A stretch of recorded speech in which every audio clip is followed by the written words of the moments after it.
General, I was under the impression of your presentation, of your assessment, the situation around the world. The first of all, your assessment about the US-China relations as a continuous Cold War technological war. What will be the future of that technological war between the US and China?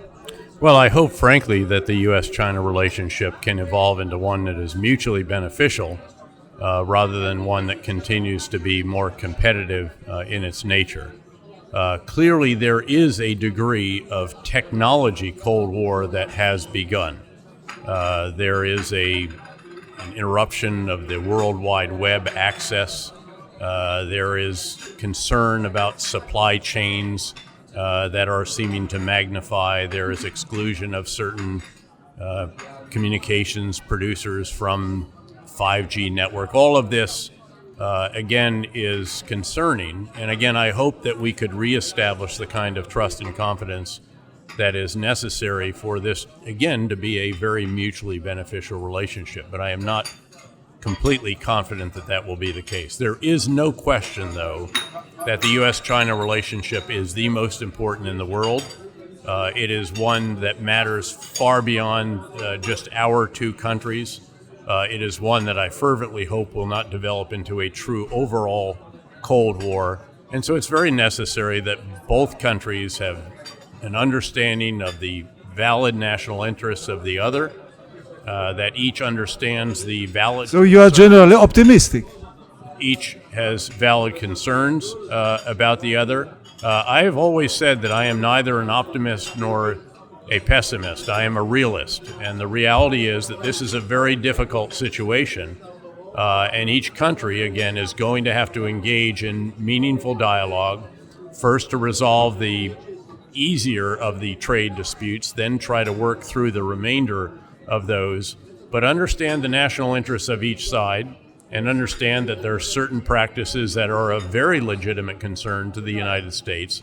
This is not just an issue of President Trump or his party. This is an issue of the entire United States feeling certain grievances about practices that have evolved.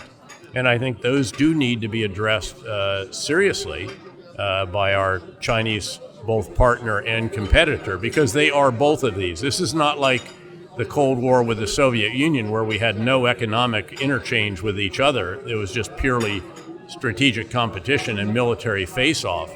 In this case, there is enormous interaction economically, which I hope will continue and even deepen. But that can only happen if we can resolve some of these differences that have accumulated over the past decade in particular. General, the same question about the future of the U.S. relations with Iran. How do you predict? What can we predict right now in this phase of the, let's say, emerging conflict? Well, the reality in this case is that Iran has been put into a corner, into a box by the maximum pressure campaign. They're in a very difficult position. It is getting worse for them by day, by week. Their economy is declining in growth. The currency is depreciating and inflation is skyrocketing. The people are very unhappy about that, as they should be.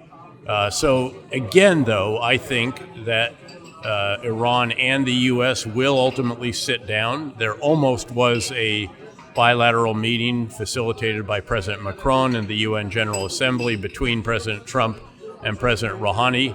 At the last minute, that apparently didn't happen. The agreement didn't work.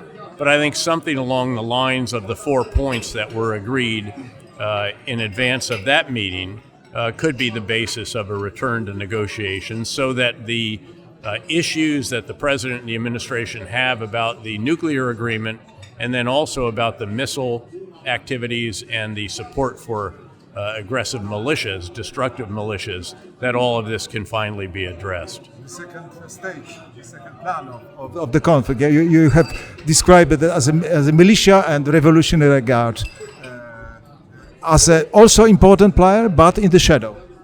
Well, what I described as two states. Iran, you have to understand, is not just one state. It's not just what we see. It's also a deep state, a less visible state. So you do have a president. You have a parliament. You have ministries. You have an Army, Navy, Air Force. those are all visible to us, but they do not control all aspects of Iran's policies. In fact, I received a message when I was the commander in Iraq from the commander of the Revolutionary Guards Corps Quds Force that said that he controlled the policy for Iran when it came to Iraq and a number of other countries as well. So you have a Revolutionary Guards Corps, Army, Navy, Air Force, Marines, you have the Quds Force, and then you even have a couple million people, the besieged militia, who can swing pipes on streets if they need to clear them of demonstrators. That is the deep state, and it has a great deal of control, not just of the overall power dynamics in Iran, but also of the economy, perhaps controlling as much as 40% of it through a variety of different companies that are under their leadership. So this is the reality again, and we have to be cognizant of that as we go about trying to get through to them that there are certain changes that will have to be made, or they will perhaps remain in that box. General, the last question about our neighbors, Ukrainians. You have just returned from Ukraine, and what is your assessment on the future development of the situation around Donbass, and what is your vision on the future of the Zelensky cabinet and Zelensky power? Well, I visited Ukraine about 2 months or so ago. It was after the election of President Zelensky, after the formation of his immediate cabinet, by and large, but before the parliamentary election and all of the developments since then. All of that taken together gives me quite a bit of hope. I think that the Ukrainian people voted for reform. They voted for anti-corruption. They voted for integrity in governance. They voted for land reform, for other economic reforms. They voted for the rule of law and no corruption to the judicial system and the other elements of the rule of law, the police and so forth. They expect all of that, and I am reasonably hopeful that may be forthcoming. The appointments that President Zelensky has made, the statements that he and the members of his government have made, have been very encouraging. He intends to follow the IMF prescriptions, which I think are very important as a former economics professor. So again, all of this, I think, quite hopeful. Clearly, you still have what some people term a frozen conflict in the Donbass, and you have the Russian occupation of Crimea. That conflict is not frozen if you are on the front lines, and I was privileged to visit with soldiers on those front lines and their commanders. By the way, very, very impressed by what they are doing and by the determination, the discipline, the courage that they have demonstrated. But the Ukrainians are taking several casualties every week still. So the lines may be static, but there are lots of bullets coming in their direction, in many cases from weapons that are forbidden by agreements to which Russia is a party and which Russia clearly provided to the separatists. So there are grave concerns here about that aspect. But let's remember, as I said on the stage, the battle for Ukraine is not going to be won in the Donbass. It's going to be won in Kiev. This is about good governance. This is about becoming a vibrant, successful, prosperous, flourishing, democratic, and free market country. And if that is the case, I think the people will give it their support. They have voted for reforms, and that's what they want.